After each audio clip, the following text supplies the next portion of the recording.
Adorama TV presents How They Do That, where we explore the world of professional photographers and share their techniques with you. Here's your host, Mark Wallace. Hi everybody, welcome to another episode of How They Do That. I'm Mark Wallace. Well, today on the show we have Jeremy Cowart. Jeremy is a professional photographer and he describes himself as an entertainment photographer. He's got a lot more going on than just that. So thanks for joining us today, Jeremy. Absolutely, thank you guys. Really appreciate you having me on. Well, you bet. Well, you do a lot of different types of photography than just entertainment photography. So could you walk us through the types of photos that you might take, let's say maybe in a year's period of time? Yeah, I mean, essentially I'm a portrait photographer, but the portraits that I do range from entertainment, which is, TV shows, to some fashion photography, a lot of musicians, and then I shoot portraits of, people in Africa and Haiti, and I travel all over the world, and so yeah, portraits range all over the place. Well, that's awesome. Well, we really have a lot to talk about today, and I really want to break it down in a couple sections. First, let's talk about some of the nuts and bolts of how you shoot your portraits, but you also do a lot of things to help other people. You are the founder of Help Portrait, and you also are involved in some efforts to stop the spread of AIDS in Africa, as well as some other things to help developing nations. I'm really curious to ask you about that. And then you also have a new DVD I want to ask you about. It's called Life Finder. I'm really curious to hear about that. But before we get to that, let's get back to the nuts and bolts. So can you talk to us about some of these images that you shot, some of the portraits that you shot on location? Can you walk us through how you set up your lighting and scout locations, and how do you do this location shooting?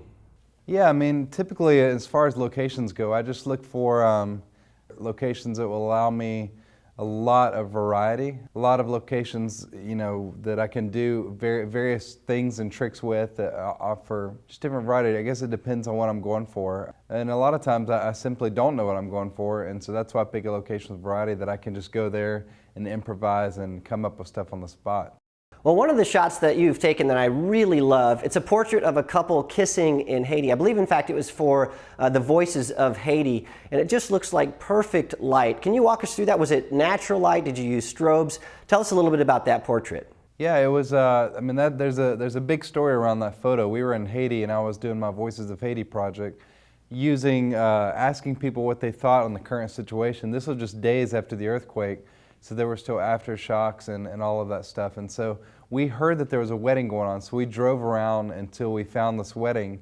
And the couple was leaving their wedding. And I said, what do you guys have to say about all this? And keep in mind, they had just lost their home.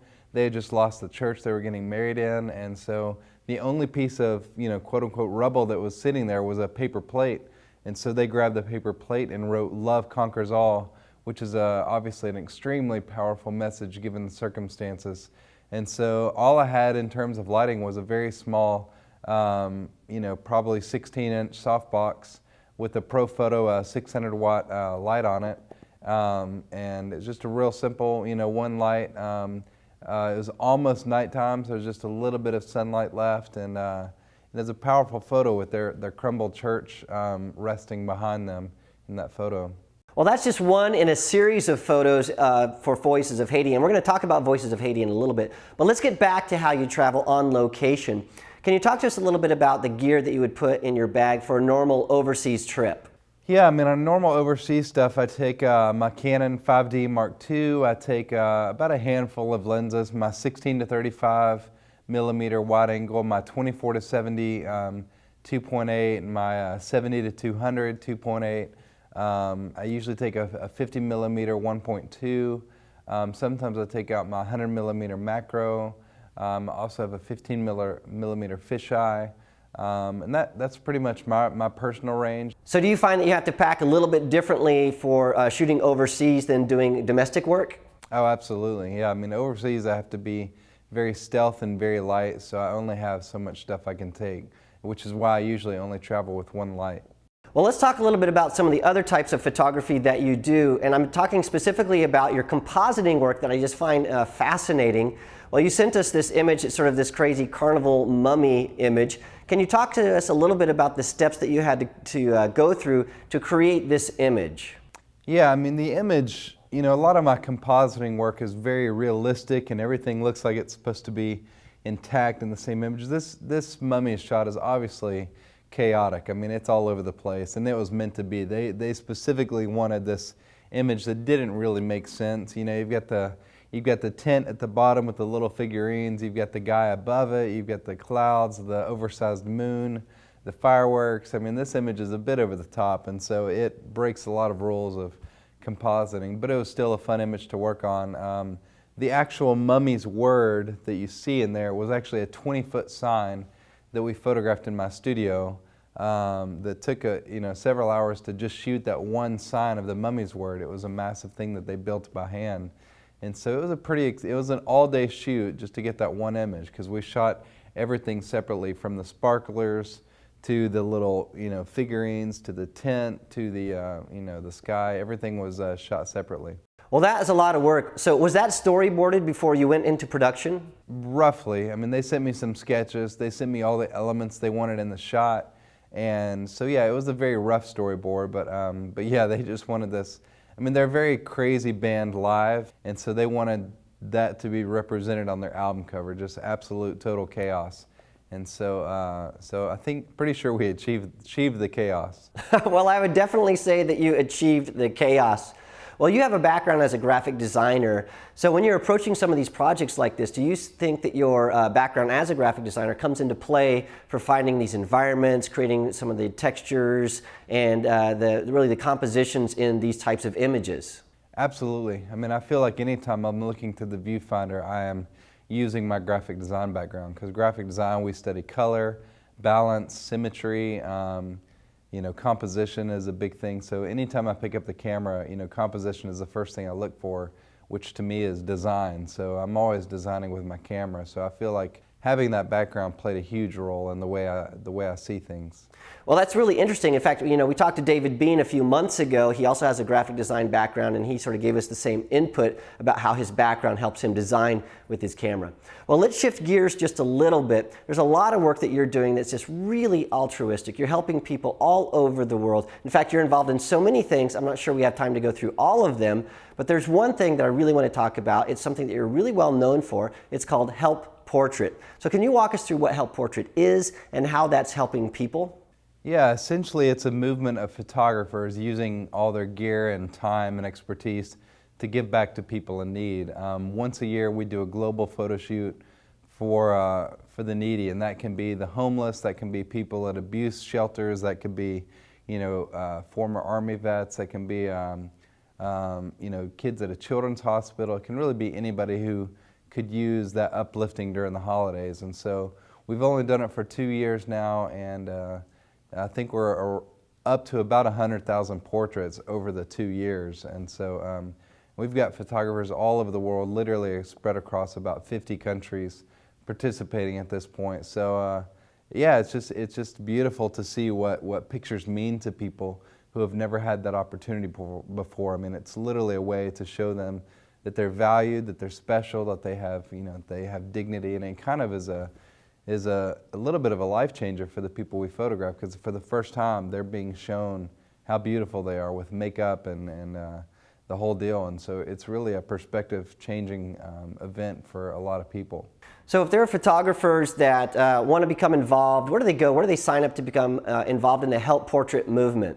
Yeah, we're at help-portrait.com. We're on Facebook at facebook.com/helpportrait. We're on Twitter, of course. And so we also have a community site at help-portrait.com that they can get involved in and find their city. So we're all over the internet, wherever they want to find us. Well, that's amazing. Well, there's some other things that you're doing that I really want to talk to you about, and that's some of the work that you're doing in Africa. So can you tell us a little bit about Hope International, Blood Water Mission, and One? Can you tell us what those are? Yeah, I mean, they're all different organizations working in Africa. Hope International, they do microfinancing, so they're essentially giving very small microloans to people in third world countries so that they can launch their businesses. It's a really powerful, I think, world-changing idea. And so I work with them a lot. Blood Water Mission, African Leadership, Mocha Club, they're all working to provide clean water in Africa and to train pastors to do all kinds of different things. So I've worked with them. I've worked with One quite a bit. And so yeah, I just, once you go to Africa, your heart kind of stays there, and so I think I'll always have a piece of me will always be in Africa. So I'm excited to go back there soon and continue my work there. Well, that's amazing. Well, we wish you the best of luck. Well, you also have a coffee table book. It's called Awakening, and I really find this interesting because you traveled with Louis Giglio and the Passion conferences, and Louis is an old friend of mine. We traveled together for years and years, so I really want to see this book. I don't have it yet. It's on order, so I can't wait to see when it arrives. But can you tell us a little bit about what Awakening is, what it is, and how it took place? Yeah, Louis Giglio, the founder of Passion, called me and said, hey, we're going to do a world tour this year.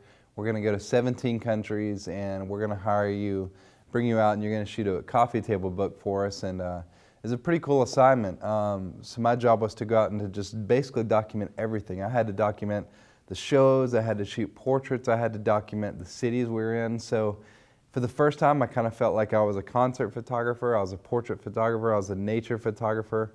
I mean, I literally shot 24/7 for 3 months across 17 countries. So it was one of my favorite things I've ever done. And I'm really proud of that body of work. A lot of times I'm pretty hard on myself, but I think, that body of work is something that I really enjoyed and poured my heart into. So I'd love for people to see that book. Yeah, it looks amazing. Well, I have to ask, why is it that you're working so hard to help so many people? With your success, you could sort of, roll up your sleeves and say, shooting these celebrities and doing the things that you do, I'm just going to be Jeremy Cowart and I'm going to be really successful and be done with it. But instead, what's happened is you sort of become this guy that helps many, many other people. So why are you doing that? To me, they go hand in hand in a very weird way. I don't want to do your traditional role of a famous photographer. I'm not pursuing fame or fortune. To me, it's kind of pointless and a dead-end road. And so it's like, if I'm going to achieve the success commercially, I want to use that platform to point to things that are bigger than me, which are Africa and Haiti, and use that platform to give back, because otherwise the platform is pointless. And so, I think as long as I can continue to grow and pursue excellence as a photographer, I can use that excellence to bring excellence to things that need attention, like all these things we've been discussing. So, in a way, to me, they kind of work hand in hand. Yeah, well, that's amazing. I have to admit, I get a little frustrated with a lot of the photographers I see all over the United States that are just interested in getting more Twitter followers or more well-known on the social media networks. So it's really nice to see a photographer that's using their talents to help other people. It's just really refreshing, so thank you for that. Well, let's talk a little bit about the DVD that you just released. It's called Life Finder.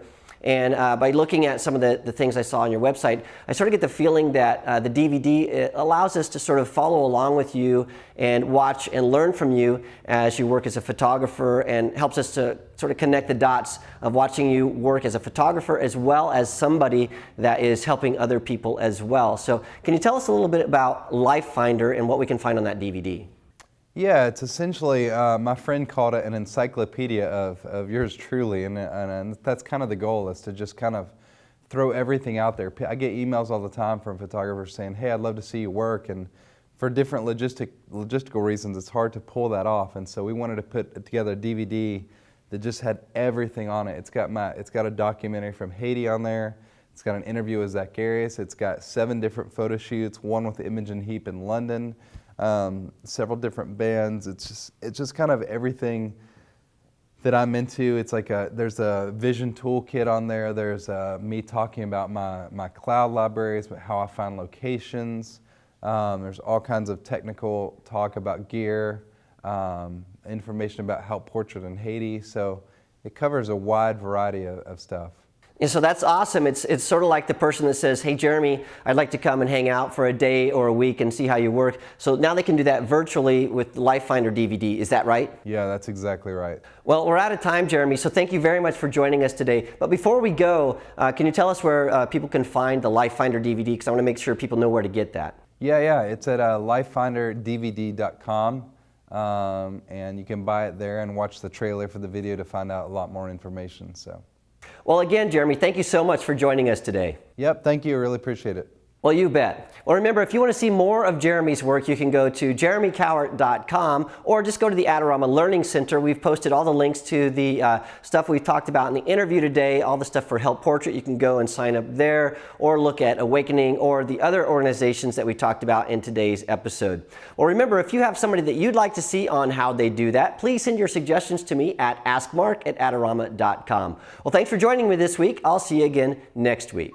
This episode is brought to you by Adorama TV. Visit the Adorama Learning Center where you'll find photography tips and techniques, links to the gear used in this episode, and related videos. For all the latest photography, video, and computer gear, visit Adorama.com.